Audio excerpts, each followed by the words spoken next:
इस कहानी की शुरुआत में हमें दिखाते हैं किंग सैरेमन को, जिनका अभी भी एक बेटा हुआ होता है। इस खुशी में वो शहर में घूमने निकलते हैं। तभी उन्हें वहाँ पर एक ऐसा लड़का मिलता है जिसके अंदर हल्का सा भी डर नहीं होता है। इस वजह से वो बेटे को लेकर महल में आ जाते हैं और उसकी महल में ही परवरिश करते हैं। इस वजह से उसे एक प्रिंस का दर्जा मिल जाता है। अब मूवी के स्टार्ट में हमें दिखाते हैं किंग के बड़े बेटे तूस को, जिसे अभी भी एक खबर मिली होती है कि कोई उसके राज्य के साथ गद्दारी कर रहा है और उसके खिलाफ जाकर उसके दुश्मनों को कोई हथियार बेच रहा है। और उसी बीच हमें दिखाते हैं प्रिंस दास्तान को, जो कि अब काफी बड़ा हो गया है और वो एक छोटे बच्चे से एक युवराज बन चुका है। इसी वजह से उसे खबर भिजवाई जाती है युद्ध की नीतियों बनाने में उसकी मदद लेने के लिए, लेकिन वह युद्ध नीतियों बनाता तो है पर उनका पालन नहीं करता है और रात में ही चुपचाप उत्तर के दरवाजे की ओर से कुछ साथियों के साथ मिलकर हमला कर देता है। और वह चुपचाप चोरों की तरह दीवार पर चढ़कर पीछे का दरवाजा खोल देता है और फिर अपने साथियों को बुलावा दे देता है, जिसकी वजह से पीछे का दरवाजा खुल जाता है और सरेमान की सारी सेना उस किले के अंदर घुस जाती है। उस किले की महारानी का नाम होता है महारानी तमीना। राजकुमारी तमीना अपने सदी की सबसे खूबसूरत राजकुमारी में से एक थी, लेकिन किंग की सेना घुसकर उसके राज को तबाह कर देती है और उसे बंदी बना लिया जाता है।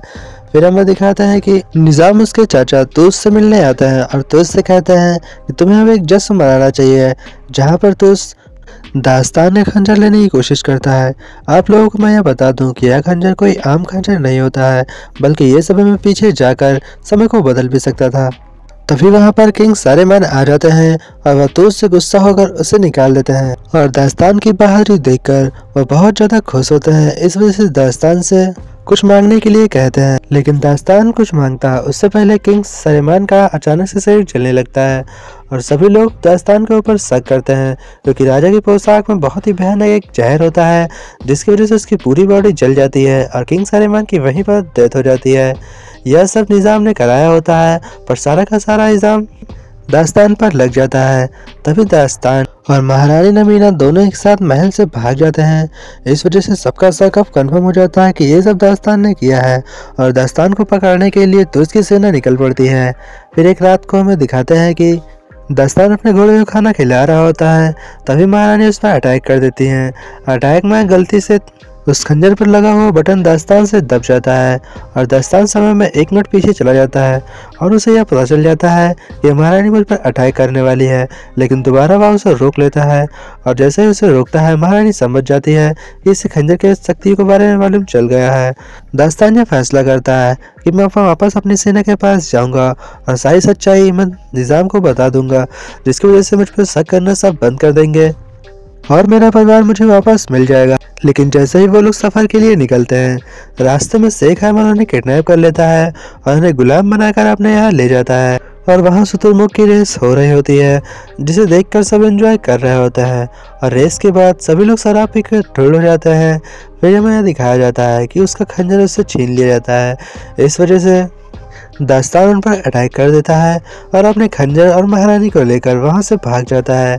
फिर वह अपने चाचा से मिलने के लिए वापस महल जाता है और महल में हमें पता चलता है कि यह सब किसी और ने नहीं बल्कि उसके चाचा ने ही किया होता है, क्योंकि उसका हाथ जला होता है, जिसे देखकर दास्तान यह समझ जाता है कि मेरे चाचा ने ही मेरे वालिद को मारा है। यह सब देखकर दास्तान वहां से तुरंत भाग जाता है, लेकिन इससे पहले महारानी वह खंजर उससे वापस चुरा लेती हैं।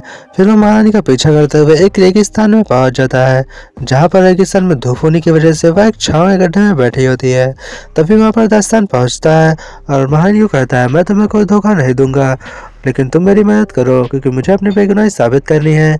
इस वजह से महारानी और वो लोग फिर से सफर पर निकलते हैं, लेकिन इस बार भी शेख उन्हें पकड़ लेता है और बहुत दूर चलने के बाद वो लोग रात में सो जाते हैं। लेकिन निजाम के भेजे हुए हसन किलर बहुत ज्यादा स्ट्रांग होते हैं और वो जादूगर में भी बहुत ज्यादा माहिर होते हैं। इस वजह से उनके भेजे हुए सांप उन्हें कुछ साथियों को मार देते हैं, लेकिन दास्तान उन्हें बचाकर वहां से भाग जाता है। लेकिन हसन उनका पीछा नहीं छोड़ते हैं और जब वो लोग आगे जाकर आराम कर रहे होते हैं, तभी उन पर अचानक हसन द्वारा हमला होता है, जिसमें उसके बहुत से साथी मारे जाते हैं और हसन उसका खंजर भी लेकर चले जाते हैं। इस वजह से महारानी बहुत ज़्यादा गुस्सा होती है, क्योंकि खंजर की रक्षा की जिम्मेदारी महारानी की होती है। फिर हमें दिखाते हैं नजीम को, जिसने उस खंजर का सारा रहस्य पता लगा लिया है और उसे अब यह भी पता चल गया है कि वह खंजर किससे चलता है। वह खंजर एक जादुई रेत से चलता है जो कि उस गुफा में भरी हुई है, जो महारानी के किले के नीचे बनी हुई होती है। लेकिन दास्तान उस खंजर को लेने के वापस आता है और शेख भी उसके साथ आता है। तभी शेख का आदमी वह खंजर चुरा कर दास्तान को वापस कर देता है और फिर दास्तान उस खंजर को लेकर अपने भाई से मिलने जाता है, पर उसका भाई उसे देखकर बहुत ज्यादा गुस्सा हो जाता है। लेकिन जब दास्तान उसे पर जादू करके दिखाता है टाइम में पीछे जाकर, तो उसका भाई उस पर भरोसा कर लेता है। लेकिन उससे पहले वहाँ पर निज़ाम आता है और उसके भाई को मार देता है। फिर वह खंजर लेकर वहाँ से चला जाता है, लेकिन दास्तान फिर से उसका पीछा करते हुए वहाँ से चला जाता है। फिर उससे महारानी तमीला खुफिया रास्ते से उस गुफा में ले जाती हैं, जहाँ पर वह जादुई रेत छुपी होती है। और लेकिन वहाँ जाने का बहुत ही कठिन रास्ता होता है, क्योंकि गलत पाँव रखने पर वह पूरी की पूरी गुफा अपने आप टूटने लगती है।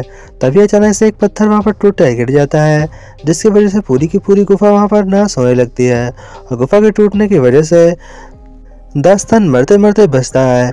लेकिन जैसे ही वहाँ से वो निकलता है, उससे पहले ही हसन उसे वहाँ पर मिल जाता है। फिर दास्तान और हसन की फिर लड़ाई होती है, जहाँ पर वह जीत जाता है। फिर उसके चाचा उस खंजर से देवरेत पर वार करते हैं, जिसकी वजह से एक बहुत बड़ा तूफान उठ जाता है।